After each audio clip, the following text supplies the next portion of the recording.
My children called it a family meeting. I called it an ambush. They arrived at my house on a Sunday afternoon carrying folders, printed forms, and the kind of careful expressions people wear when they have already decided what is best for someone else. My oldest son, Michael, sat at the head of my dining room table. My daughter, Lauren, took the chair beside him. Their younger brother, Eric, stood near the window with his arms folded. Michael cleared his throat. "Mom, we need to talk about your future." I was 70 years old, not 90. I still drove. I still paid my own bills. I still volunteered twice a week at the community library. But judging by the way my children looked at me, you would have thought I had been found wandering barefoot along a highway. Lauren reached across the table and touched my hand. "We're worried about you." "About what?" Michael opened a folder. "There have been some financial concerns." "What financial concerns?" He looked at Lauren before answering. "You gave a large amount of money to someone named Thomas Reed." I leaned back in my chair. Thomas Reed was my financial advisor. He had handled my retirement accounts for almost 12 years. Michael continued. "You also transferred money out of your savings account last month." "That is correct." "And you recently changed your banking password." "That is also correct." Eric finally spoke. "You didn't tell any of us."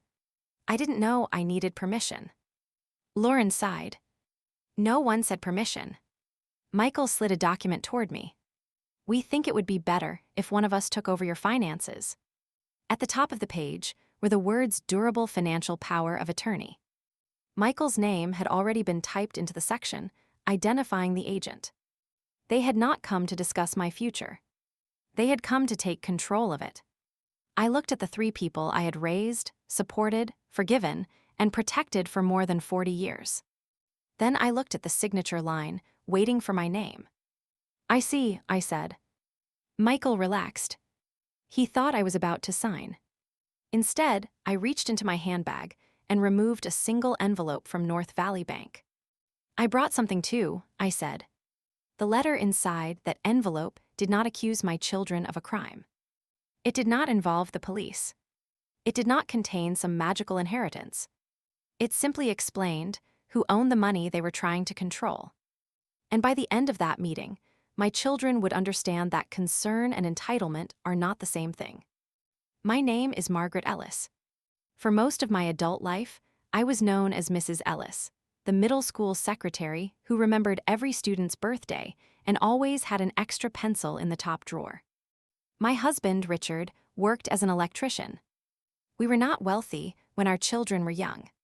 We counted every dollar. We bought used cars.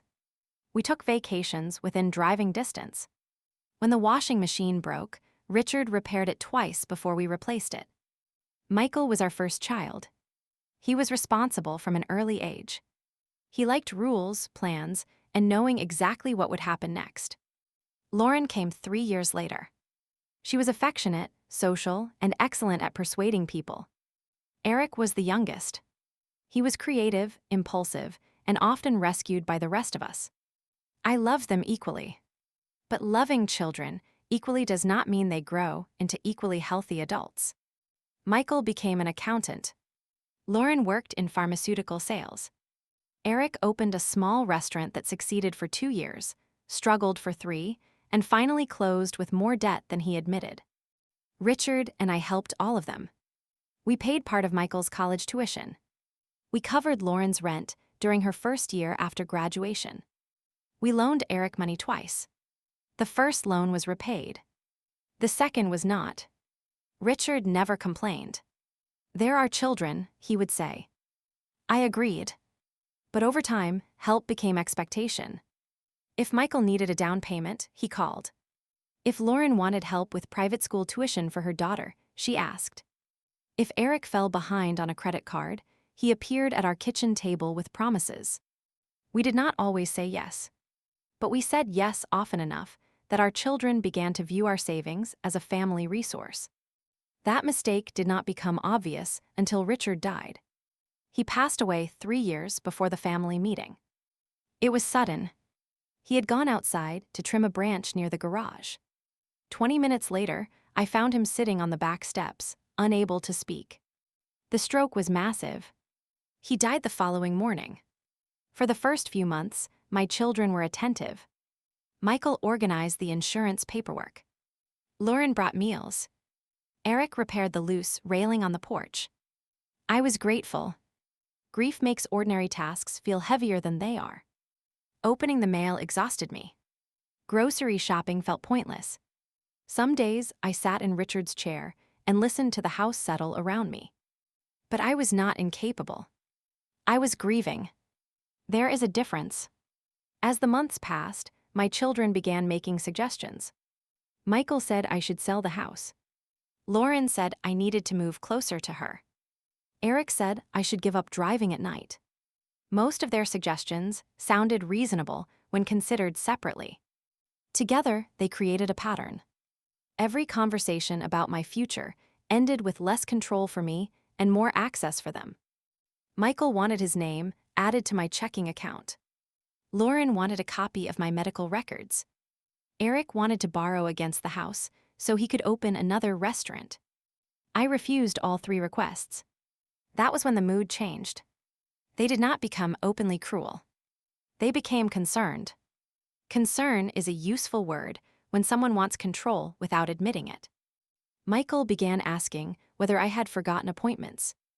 Lauren asked neighbors to call her if they noticed anything unusual. Eric joked that I was becoming stubborn in my old age. At first, I laughed. Then small incidents began appearing in conversations as evidence.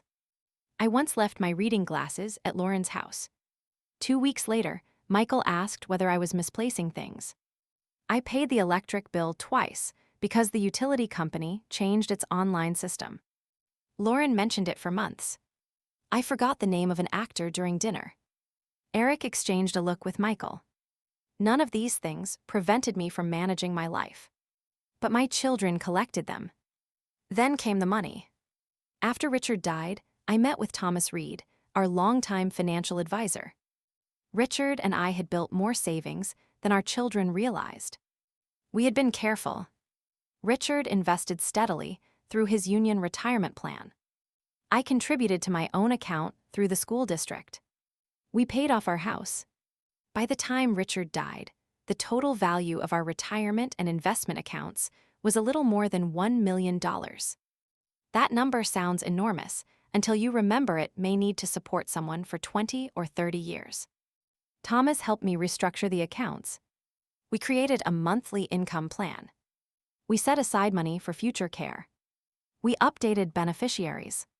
We established a small charitable fund in Richard's name for vocational students studying electrical trades.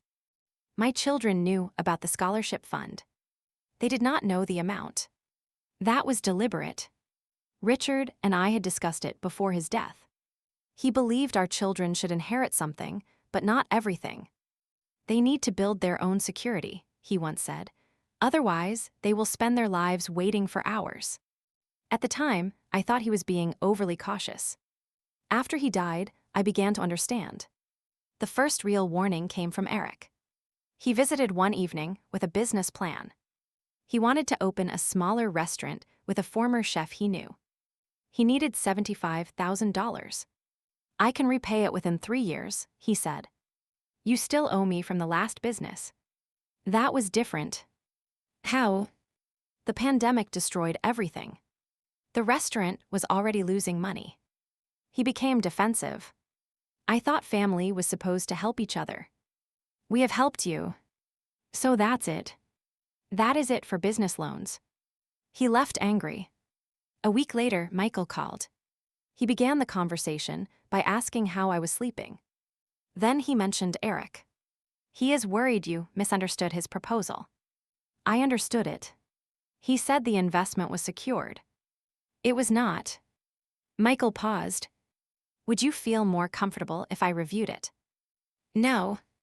Mom, $75,000 is not as much to you as it is to him. That sentence stayed with me. Not as much to you. My money had become smaller in their minds because I had more of it. A month later, Lauren asked whether I would help pay for her daughter's college apartment. I offered a modest amount. Lauren wanted 3 times as much. You helped Michael with his house, she said. That was 20 years ago, and it was a loan. You never made him repay all of it. That was between your father, Michael, and me. So everything is private now. My finances are private. She looked wounded. I felt guilty for 3 days. Then I remembered that boundaries often feel cruel to people who benefited from your lack of them.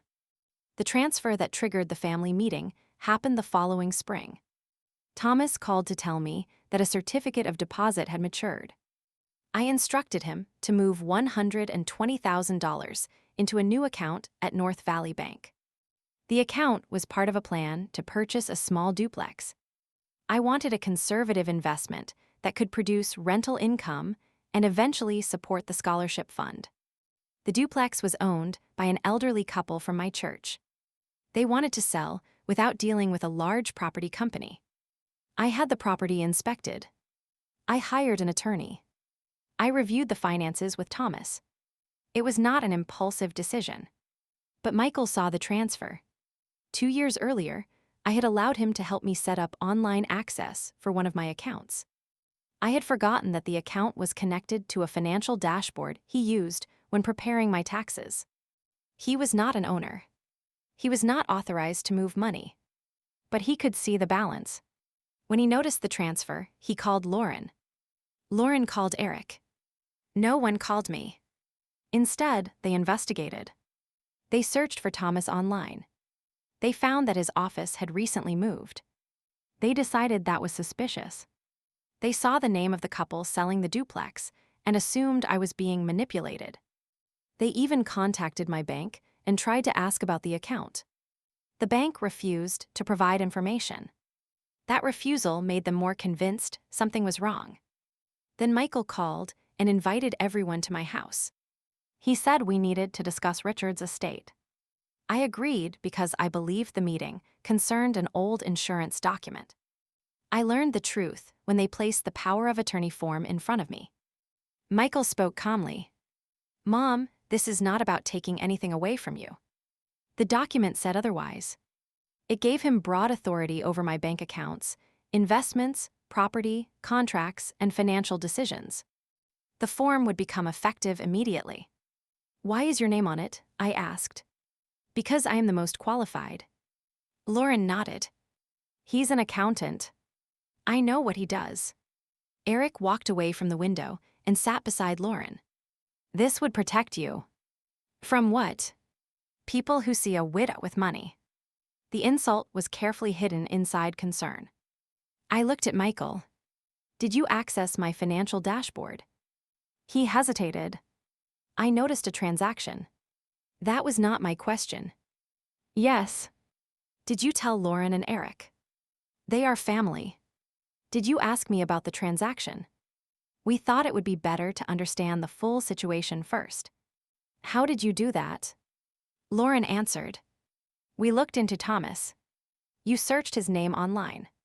He moved offices. His building was sold. He also advises elderly clients. He advises retirees. Eric leaned forward. Mom, you transferred $120,000. Yes. To a man none of us knows. No, I transferred it to a bank account in my name. Michael pushed the document closer. You may believe that. I stared at him. The room became very still. You think I do not know where my money went. We think you may not understand the risks. I had an attorney review the purchase. What purchase? Lauren asked. I did not answer immediately. That frustrated them. They had expected confusion. Instead, they were discovering that I had made a plan without including them. Michael's voice became firmer. This is exactly the problem. You are making major decisions in secret. My decisions are not secret because you were excluded. We are your children. You are not my financial committee. Eric shook his head. Dad would never have allowed this. That was the sentence that almost broke my composure. Richard had trusted me for 43 years. He trusted me to manage our household when he worked long jobs out of town. He trusted me to negotiate bills. He trusted me to choose investments. He trusted me to care for him. Now our children were using his memory to suggest I could not care for myself. I placed my hand over the bank envelope in my handbag. I had received the letter 2 days earlier. The timing was fortunate, but the reason it existed was not. After Michael tried to obtain information from North Valley Bank, a branch officer called me. She explained that someone identifying himself as my son had asked whether I was being financially exploited. The bank had followed its elder protection procedures. They temporarily reviewed the account. They contacted me directly. They confirmed my identity, my purpose for opening the account, and the source of the funds. They also spoke with my attorney. The review found no evidence of exploitation. But during the conversation, I learned something else. Michael had asked whether a family member could freeze the account if I was not making rational decisions. That question was what led me to request the letter. I removed the envelope and placed it on the table. Michael looked at the bank logo. "What is that?" "A response to your concern." Lauren frowned. "What concern?" "The one Michael reported to my bank." Eric turned toward him. "You contacted the bank." I asked a question. "You identified me as a potentially vulnerable adult," I said. Michael's face reddened. "I was trying to protect you. You tried to find out whether my account could be restricted." "That is not what happened." I opened the envelope. The letter was short. It confirmed that North Valley Bank had completed a customer welfare review. It stated that I had personally opened the account. It confirmed that the funds came from an account held solely in my name. It stated that I had demonstrated full understanding of the transaction and had provided supporting documentation for the planned real estate purchase. It also confirmed that no other person had ownership rights, withdrawal authority, or decision-making power over the funds. The final paragraph explained that future requests for information would be denied unless I provided written authorization or a valid legal order required disclosure. I read the letter aloud. No one interrupted me. When I finished, I placed it beside the power of attorney form. "One of these documents confirms that I understand my financial decisions," I said. "The other asks me to surrender them." Lauren looked at Michael. "You told us she sent the money directly to Thomas." I said it looked like that. "No," I said. "You said I gave money to someone named Thomas Reed. Those were your exact words." Michael adjusted the papers in front of him. "The larger issue remains." "What larger issue?" "You made a major investment without consulting us. There is no rule requiring me to consult you. We are the people who will have to fix it if something goes wrong." "Why?" "Because we are your family. I have an attorney, a financial advisor, insurance, and sufficient reserves." Eric gave a bitter laugh. "So strangers matter more than your own children. This is not about who matters more. It is about who is qualified and who has a right to know." Michael's tone changed. It became less patient. "Mom, we need to be realistic. At your age, one mistake could wipe out years of savings." "At my age?" "You know what I mean." "I know exactly what you mean." Lauren reached for my hand again. I pulled mine away. She looked hurt. "Mom, please don't turn this into a fight. You brought a legal document to my home and asked me to hand control of my finances to Michael. Because we love you." "Then why was his name already typed onto it?" No one answered. "Why did no one ask what the transfer was for?" Silence.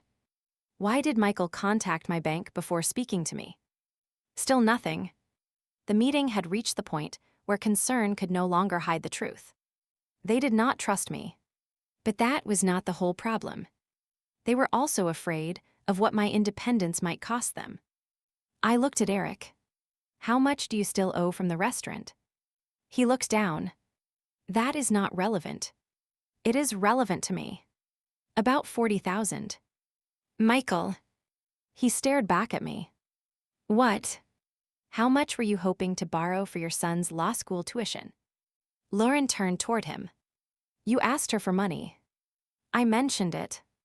"You told me we were here because she might be getting scammed." Michael ignored her. I looked at Lauren. And you wanted me to pay for Emma's apartment. Her face hardened. That was for your granddaughter. Yes, it was still my money. The room changed. The alliance they had brought into my house began to crack. Each of them had believed the others were motivated purely by concern. Each of them had also arrived with a private reason to preserve my savings for future access. Michael wanted tuition help. Lauren wanted support for her daughter. Eric wanted another business loan. Perhaps they did love me. But love had become tangled with expectation. I took a second paper from my handbag. This one was not from the bank. It was a summary Thomas and I had prepared after Richard's death. It listed the help Richard and I had already provided to each child. College contributions, house down payments, loans, emergency payments, business support. The amounts were not perfectly equal. Life rarely produces perfect equality. But the total was substantial. Michael had received $106,000 over the years. Lauren had received $98,000. Eric had received $143,000, including the unpaid business loan. They stared at the figures. Eric spoke first. You kept a record. Your father did. That is cold. No, it is accurate. Michael picked up the paper. Why are you showing us this? Because you are behaving as though my savings exist, because I failed to support my children. No one said that. You did not need to. Lauren crossed her arms. So what happens now? That depends on what you mean. Are you going to sign anything? No. Will you at least give Michael access so he can monitor the accounts? No. Michael leaned back. This is reckless. No, it is a boundary. What if something happens to you? I already have legal documents. All three of them look surprised. I had updated my durable power of attorney 6 months earlier. My agent was not Michael. It was my younger sister, Carol, a retired nurse who lived 20 minutes away. She was organized, financially stable, and uninterested in my money. My alternate agent was Leonard Pierce, the attorney who handled the duplex purchase. I also had a healthcare directive. My medical wishes were documented. My accounts had transfer-on-death beneficiaries. My trust had been updated. Nothing had been left to chance. Michael's face tightened. You appointed Aunt Carol. Yes. Instead of your own children. Because she has never asked me for money. Eric stood. That is unfair. It is relevant. So we are being punished because we needed help. No, you are being denied control because you confused needing help with being entitled to give instructions. Lauren began crying. Not loudly. She wiped her face and looked toward the photographs on the wall. Dad would hate this. I felt the familiar pressure to comfort her. For years, Lauren's tears had ended difficult conversations. This time, I let the silence remain. Your father would hate that our children came into this house with a power of attorney form and no questions, I said. You don't know that. I knew him for 43 years. Michael gathered the papers. This meeting is going nowhere. It went somewhere for me. He stopped. I learned that you accessed information I did not authorize you to use. I learned that you contacted my bank without speaking to me. And I learned that all three of you believed concern gave you the right to make a decision for me. We were trying to prevent a disaster. The only disaster prevented today was me signing that form. Eric walked toward the front door. Fine, do whatever you want. I intend to. He turned. Don't call us when it falls apart. That sentence hurt more than I expected. Not because I believed him. Because for one moment, I saw how conditional their support had become. If I accepted control, they would remain close. If I refused, I was on my own. I stood and opened the door. I hope you never have to choose between loving me and controlling me, I said, but if you do, I will make the choice easier. Eric left first. Lauren followed. Michael remained in the hallway. He looked tired. Mom, I genuinely believe I was doing the right thing. I believe you wanted to believe that. That is not fair. Neither was telling a bank I might be unable to understand my own transaction. He looked away. What are you buying? A duplex. For what? Income, stability, and the scholarship fund. You could have told me. I could have, but your reaction proved why I didn't. He nodded slowly. Then he left. The house felt unusually quiet after the door closed. I returned to the dining room. The unsigned power of attorney form remained on the table. Beside it was the bank letter. One document represented how my children saw me. The other represented the facts. I tore the power of attorney form in half. Then I called Carol. I told her what had happened. She listened without interrupting. When I finished, she said, "You know they may stay angry for a while." I know. Are you all right? I looked around the room. Yes, I said, I think I am. The duplex purchase closed 6 weeks later. It was not a perfect investment. The upstairs unit needed plumbing repairs. One tenant left unexpectedly. The insurance cost more than the estimate. But the property produced income. More importantly, I understood every decision involved. Thomas advised me. Leonard reviewed contracts. I approved the work. No one treated me like a child. My relationship with my children changed. For nearly 3 months, Eric did not call. Lauren sent short messages, but avoided visiting. Michael contacted me only about tax documents. I missed them. There were evenings when I wondered whether I had been too harsh. Then I reread the power of attorney form. It had given Michael authority to sell property, manage investments, access accounts, and sign contracts in my name. They had asked me to surrender all of that during a meeting they described as a conversation. I had not overreacted. I had reacted before it was too late. Lauren was the first to return. She came to the library while I was shelving donated books. I didn't know you worked Fridays, she said. I've worked Fridays for 7 years. She looked embarrassed. I guess I never asked. We went for coffee. Lauren apologized for the meeting. At first, her apology included explanations. She had been scared. Michael sounded convincing. Eric said I was giving money away. I listened. Then I asked, what did you believe would happen if Michael controlled my finances? She stirred her coffee. I thought he would keep everything organized. For me. She did not answer. For the family, I asked. Her eyes filled with tears. Yes. That honesty mattered. She admitted she had been afraid I would spend or donate money she expected the children to inherit. I know that sounds terrible, she said. It sounds honest. I was thinking about Emma. You were thinking about money that was still supporting my life. She nodded. I'm sorry. I did not immediately forgive everything. But I thanked her for telling the truth. Michael took longer. 6 months after the meeting, he invited me to lunch.